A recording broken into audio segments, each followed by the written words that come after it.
Welcome to TriloTalk. This is a podcast dedicated to topics that we think are important to the profession of medical writing. And our goal is to bring topical issues to the forefront and hopefully spark conversations in the wider domain about these issues. I'm Julia Frianich-Klaproth, Senior Partner at Trilogy Writing and Consulting. And I'm here again for another conversation with Jonathan McKinnon, Associate Medical Writing Services Director at Parexel International. Jonathan and I are excited to announce the release of a supplement published in March by International Clinical Trials that we co-edited. The supplement is called Clinical Study Protocols, the Pillars of Clinical Development, which I think says pretty clearly how we both feel about the importance of protocols. And we'd like to use today's session to talk about protocol development from a writer's perspective. So good to have you here with me again, Jonathan. It's great to be here. Thank you. I'm looking forward to where this conversation is going to go today. So I think the supplement that we put together does a good job of presenting why protocols are so important to get studies run better and the impact of protocols on downstream documents and activities. But I wanted to explore with you today the sort of more mechanistic considerations of actually writing protocols to try and better understand what the problems are that are getting in the way of producing better written protocols from the writer's perspective. You know, what are we encountering as writers? And so one of the things I was thinking about is, you know, when a team comes to a writer and says, okay, we want you to write this protocol, I find there's a lot of different perspectives or expectations on the sides of the teams about what the role is actually of that writer. And what are the expectations of the team for the writer, for example, to write specific sections of the study design?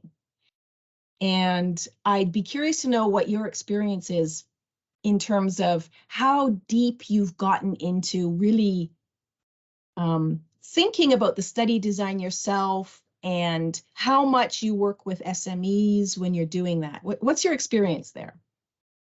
Yeah, I mean, it's an interesting question because study teams, you know, they differ in their approaches, they differ in their expectations and how far along they are in that process whenever they get to the protocol development stage. Yeah. Some teams kind of come in and say, okay, we've done the hard part, we've got the study outline in place. You know, that's the hard work done. Now we just need to turn it into a protocol. So can you just turn it into a protocol? Can you just fill in the blanks, you know, tick off the boxes, and then we can kind of move on. Other teams come in and they say, okay, you know, we have this study outline, we have the conceptual part of it, the scientific kind of outline for the study, and we say, okay, now we need to put on all the operational elements and turn this into a fully functioning study. Yeah. So in the second case, you have teams that come in and they say, okay, you know, we've done this before. We want to work with you and other SMEs, other perspectives to be able to turn this into something that's operational. It's kind of co-development. In that case, it's a lot more, the expectations are a bit more aligned with what we would expect from a medical writing perspective. Whereas in the first case, when they come and say, you know, okay, we've done the hard part, now you just have to turn it into a protocol. And we say, yes, but we need more information than that. We need you to make decisions as well about things that you need to, weigh in on. You need to make sure that you, for example, eligibility criteria, they quite often, you know, at the outline stage, there's some eligibility criteria, but there might be other operational eligibility criteria that they want to consider during the protocol development stage. If they're not prepared for that, then that can be difficult for them because they have already got their mindset on doing other tasks, and then they, you know, as a writer, you come in with questions saying, what about this, what about that, and then they're saying, you know, okay, I thought we've done all this part now. I didn't think that I would be getting pulled back into more discussion around Having this. to think about it. Yeah, it's interesting, isn't it? Because I've had writers come to me and say, you know, well, the team is asking me to do something and I don't feel like I have the expertise to really get into that area.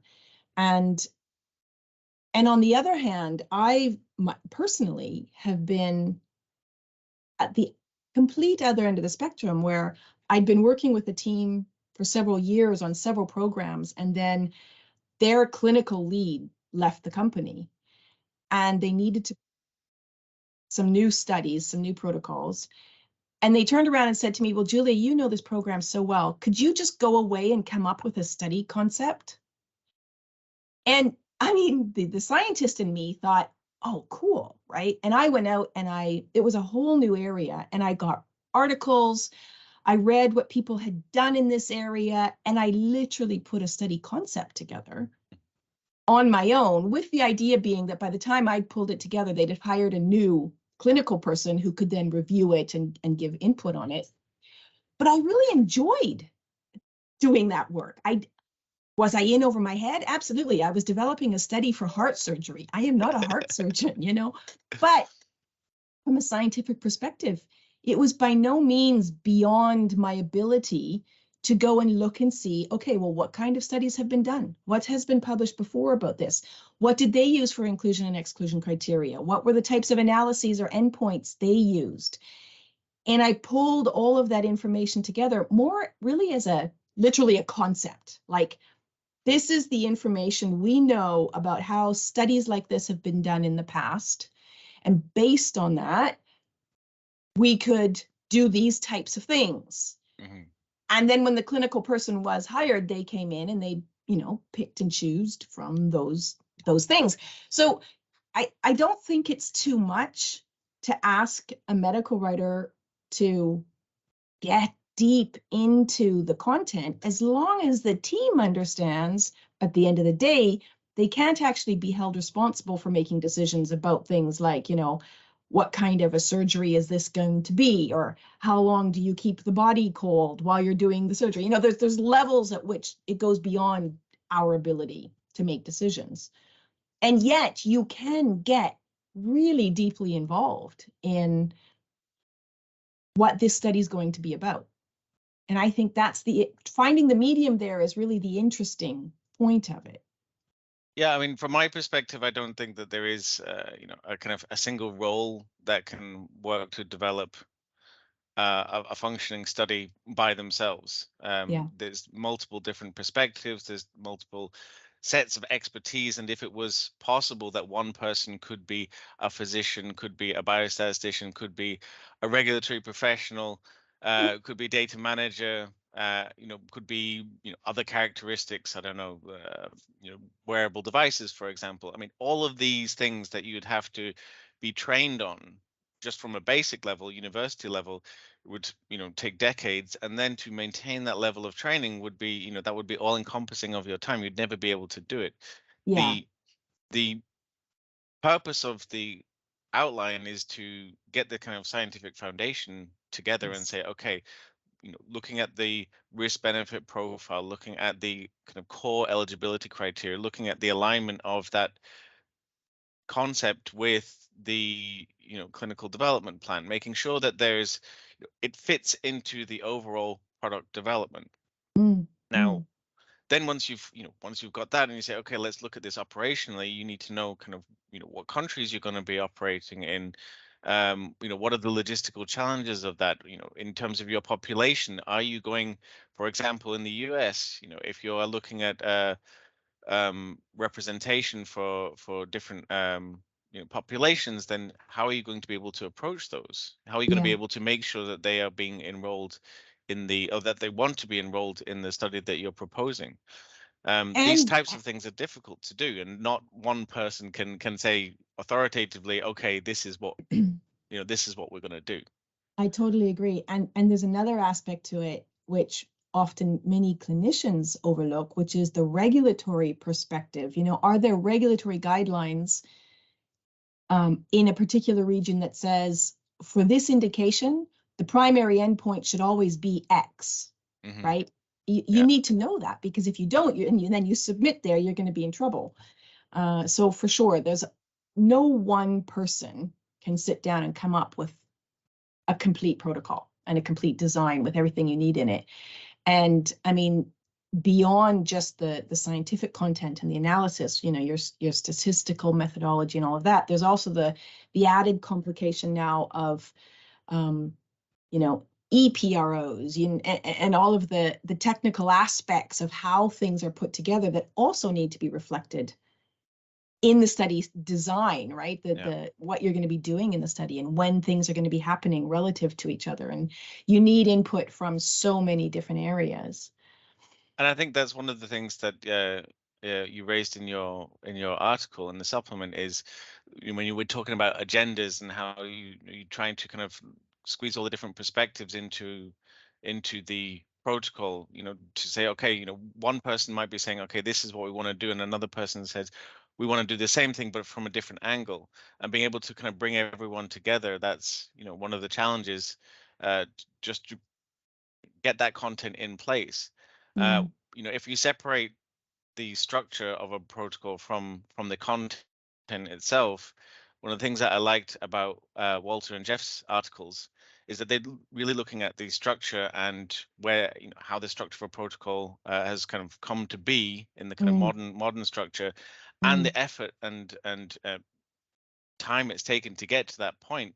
And then, you know, looking at the, in terms of the kind of content, looking at kind of simplifying content, making sure that it's fit for the wide audience that will be reading a protocol.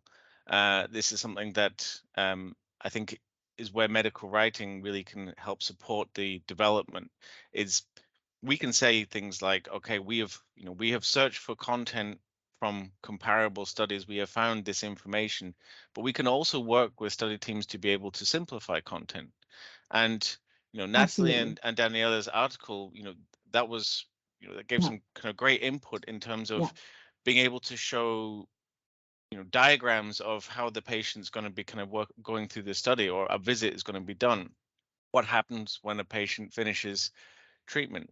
And one of the things that they said in their article was that they the eligibility criteria, they, you know, that might be provided as a starting point for protocol development, but for authors, one of the things that they can do to contribute to the the eligibility criteria is making sure that they are, you know, they are clear, they're not Yeah. ambiguous. Yeah. And that's one of the things we struggle with a lot is, you know, ambiguous eligibility criteria. Yes, Uh, not just eligibility criteria. In fact, I yeah, think one of the key areas that the medical writer really contributes to improving the protocol is helping teams understand the importance of communicating clearly and concisely. And I mean, oh, my big drum that I'm always beating, which is lean writing, you know, it, a lot of the problems with protocols is that you read it and you just really aren't sure exactly what it means. And that's where the writer needs to get in and work with the teams, the statisticians, the clinicians, whoever it is, to help them understand why that's important. You know, yeah, how this document is going to really be used by multiple different people in multiple different ways. And if they stumble over something, that can lead to protocol deviations, right? That can yeah, lead to misunderstandings that which lead to really bad data in the end, or who knows what. It can really cause so many problems. And our role is to help clean up the ideas in a way to make them clear and yeah. easy to understand. Yeah, I mean, there's a lot of, you know, a lot of people use a protocol throughout the study, not just people, you know, at the sponsor side or at the CRO side, or the sites, but there's, you know, multiple people that are using it to do a wide variety of tasks. And it's not necessarily the case that you know, their their background means that they understand certain concepts. If it's not explained as simply as possible, then it does add to the kind of confusion and things can be missed. You know, if you're not kind of specifying exactly the, you know, the content and making sure it's consistent throughout the protocol, it can mean that, you know, if your statistical analysis section, for example, describes something in ways that are different than the rest of the protocol, there might be an inconsistency there that no one picks up on because Absolutely. people say, oh, I don't understand that section because that's not my kind of domain.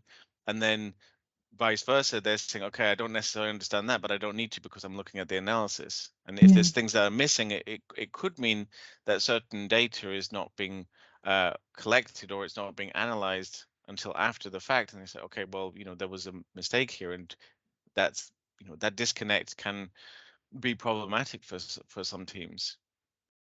Oh, yes, absolutely. I totally agree with you. Not just some, many, in fact. Yeah. Which is why I think the role of the medical writer is so essential, because we're pulling together this information from a lot of different places, right? These different functions. They do have different perspectives on perhaps what they're trying to do or the importance of different pieces. And we're trying to hold the whole thing together. I always liken it to being at the center of a vortex. We're kind of trying to make it all happen and make everybody align. And I think you can't underestimate the impact of a medical writer who can approach that team with conviction about the importance of these things, right? It's about us really seeing ourselves as well as subject matter experts in the context of how well this document is going to communicate. That's what we're there for. Yeah, I think one of the more undervalued views, really, and this is, looking at the medical writer here, is that quite often medical writers, with experience, they can look at a protocol and say, okay, I know what kind of content goes in here. I know what is being asked from me by the template. I know what I need to get from the team, and I need to, extract that information either from the team directly, from other sources, but I need to get that information. I need to be able to go to people and say, hey, look, we need this expertise, and you're the person with that expertise. Can you please look at the protocol and weigh in with, for whatever reason that you're looking for that information? Yeah. One of the things that writers often feel is that because they are not a physician, or they're not a biostatistician, that they don't have a voice. But for example, when I'm going to do something that I've never done before, and I'm going and say, okay, I need to do something like this, I want the person that I'm asking to tell me what it is that I need to do to participate in that. And I say, what do you need from me in order to be able for me to do whatever I'm going to do? It's much in the same way as protocols. I mean, protocols change over time. They change depending on the scope. For example, if a study team, let's say the study team are in single country, and they say, okay, we've never done a study that's been done in multiple countries. What do we need to do? What do we need to get? We say, okay, well, obviously you need to look at the regulatory aspects, but in terms of the content, we know that we've got templates, we've got guidelines. There's a lot of additional information out there. Yeah, for sure. And to be able to kind of point to it and say, hey, look, this is what you can, this is where you can start. Or these are the kind of things you need to consider, then that's a big help, because they may have the expertise, but they need to know what they need to give you. And one of the things that I liked about the whole supplement is that the perspectives were not just from a kind of writing perspective, okay, you need to do this, you need to do that, but also giving more of a kind of rationale and some insight into why medical writers ask for information. And I think that's a very valuable kind of information for anyone that's working with protocols. If you've even if you're an SME, or you're just providing certain input, you're a reviewer, being able to understand why we're asking for information. That is exactly what I was just going to say, the why behind it. I was just thinking about a protocol that I worked on a few years ago, and they came to me with the last draft, right? They said, we've got this protocol, it's almost finished, we just want you to help us finish it up. Yeah. And we'd scheduled in a couple of days for it. And I sat down and I started reading it, and it was full of things that didn't make sense. And basically, I just went back to the team with a whole bunch of whys. Like, as I was reading it, I was like, but why? Why are you doing this? I don't understand it. And if I was the investigator, I wouldn't actually understand what the context is. And why have you put this like that? And pointing out inconsistencies and things like that. And I think it's so important for the writer not to just do a paint by numbers kind of take the pieces, plunk them in, and give it back, which is what had happened with this, right? That somebody had taken a bunch of pieces, put them together, sent it back to the team, and the team then just was thought, oh, well, we'll just wrap it up. And then I came in and started poking holes in it because it was full of questions, basically. Yeah. And I went back and I asked those questions, and it made them really uncomfortable at first. The team was kind of like, why are you asking me this? And I said, because it doesn't make sense. I don't understand why you're doing this. And if I don't understand it, the people using the protocol won't understand it. And afterwards, they actually came back and said that was so valuable. The exercise you made us go through to really understand the why behind what this protocol is trying to do. And I think it's really essential that a medical writer is thinking from that perspective, thinking about it the way a user would think about it. Is this a usable document? I always think of protocols like recipes, right? If I was going to cook this stew based on this recipe I've got, would I end up with a stew or would I end up with rice pudding? You know, like, is it clear what I'm cooking here and what I need to do? Yeah, and I mean, if you're looking at this from the perspective of an investigator or someone that works, in enrolling participants or screening participants, if they don't understand the why, if they're not clear on the kind of risk benefit, if they think that perhaps it's not put together in a way that is suggests that it's kind of well thought out, it's a mature concept, then they might say, okay, look, I'm not going to participate at all. I'm not going to, be involved in this study, or they might participate, but only selecting participants who they think, okay, this is someone who is definitely going to be able to kind of fit the criteria, but also, be part of this study. There's a lot of hesitancy with clinical trials, and there's a lot of hesitancy with investigators, and not just investigators, but anyone who's working in enrollment, but also retention. If they have to talk to the participants and they're saying, okay,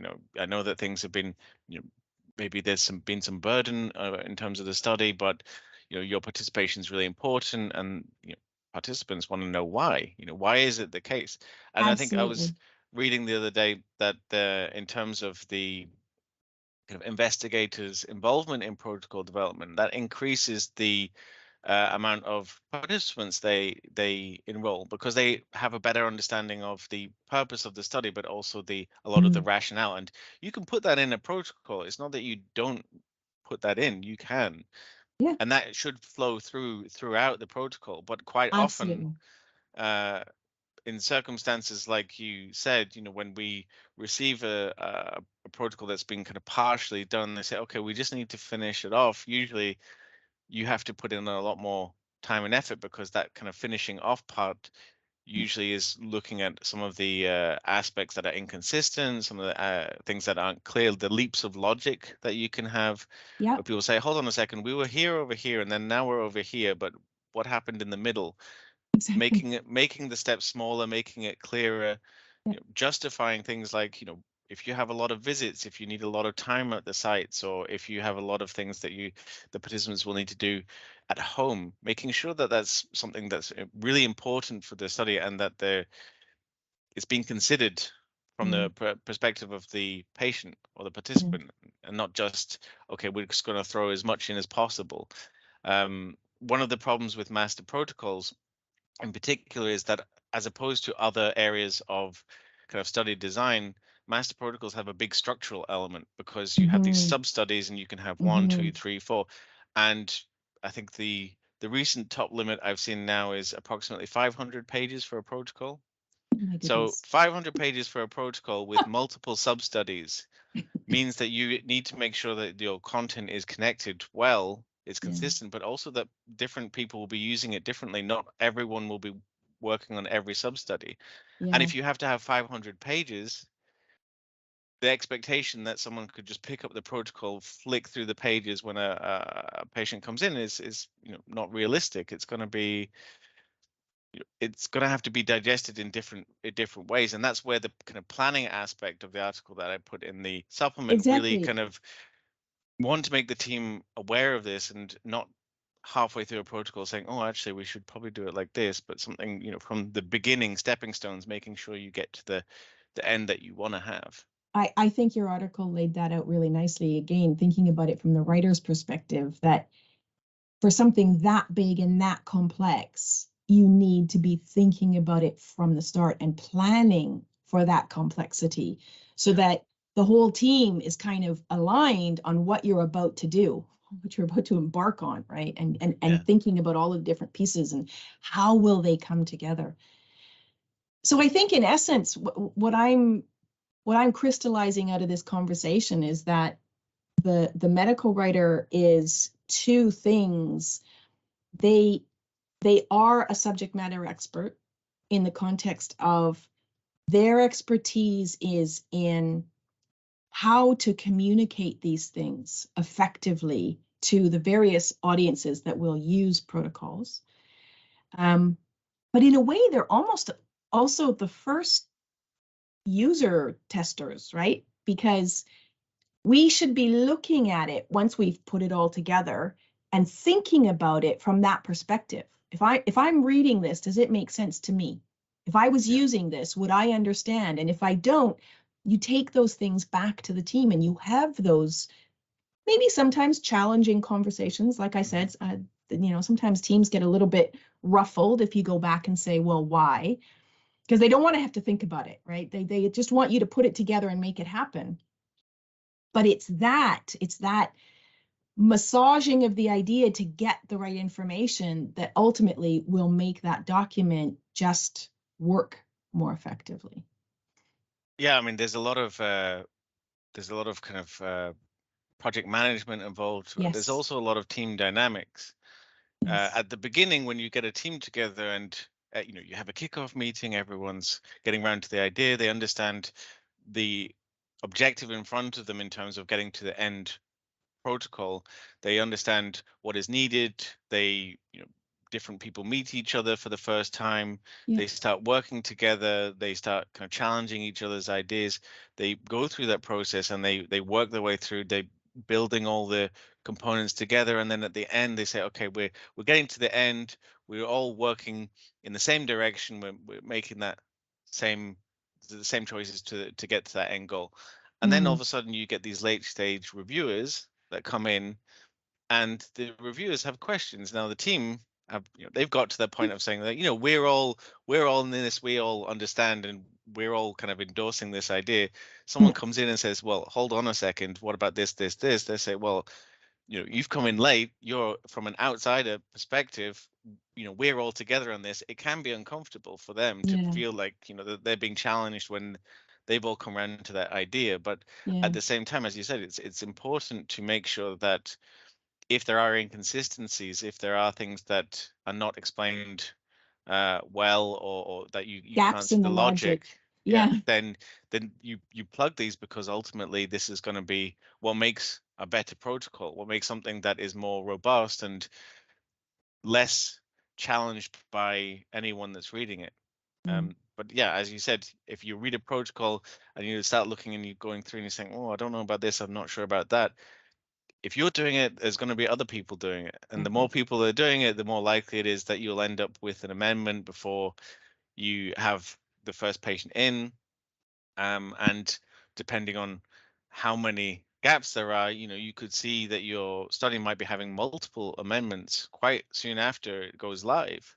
And I agree. this adds cost. This degrades the kind of quality of the protocol, especially if you're changing certain kind of criteria. It means that not all the participants are kind of being enrolled in more or less the same way, or your analysis may change. It might mean that you'll have an incomplete data set. So there's multiple downstream ripple effects that can, ultimately mean that when you get to the CSR stage and you say, well, there's certain things that we can say, but certain things that we fell short of. Yeah. Yeah, I totally Yeah. agree. Well, I think this is a good place for us to wrap up on the thought that ultimately, if we're doing our job well, we're working to help the team make sure we get the information that we need to make the protocol complete and robust, and hopefully help studies run better overall. One thing that I'd like to just point out is the new challenge, especially in Europe, with the EU CTR. So, this is something that is quite challenging because it's a regulation, but it also relates to the content of a protocol, but also the entire process of protocol development is being kind of impacted because first of all, instead of submitting multiple protocols, you can only submit one in the CTIS. And then, of course, you have all the supplementary information, you have all of the redaction, you have all of the additional documents that you need, but there's also the layperson protocol synopsis as well.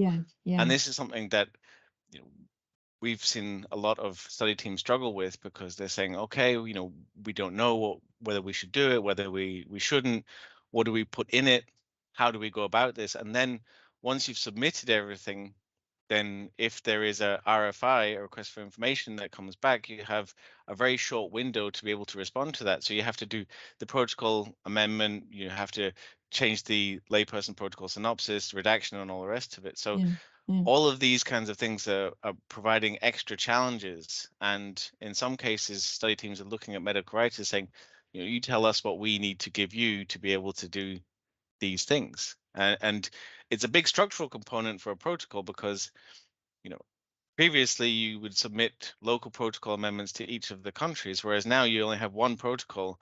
So you have to find a way of being able to incorporate it all in there in a short period of time as well. But I think that the layperson protocol synopsis as a concept is great, but it is really pushing study teams to prepare additional documentation, and it's a struggle because I think it's a 2-page limit, and there's only a certain number of things that you can include in it, and you have to use the right language. You have to use everything done in the right way, and I think that's where Lisa's article at the end of the supplement really kind of helps to give some clarity. If study teams want to go about it, they say, okay, what do we need to do? There's a whole list of every single requirement there and some explanation to each of them, which I think is, it's kind of a cheat sheet for being able to prepare a layperson protocol synopsis. So I think it's really, that's a really big, it's a really significant resource for people that are looking to submit under EU CTR, which is now mandatory in the EU. And it's an area that a lot of people are struggling with for all the reasons you said, because they just don't know yet. So that's a great resource. I totally agree. Great plug.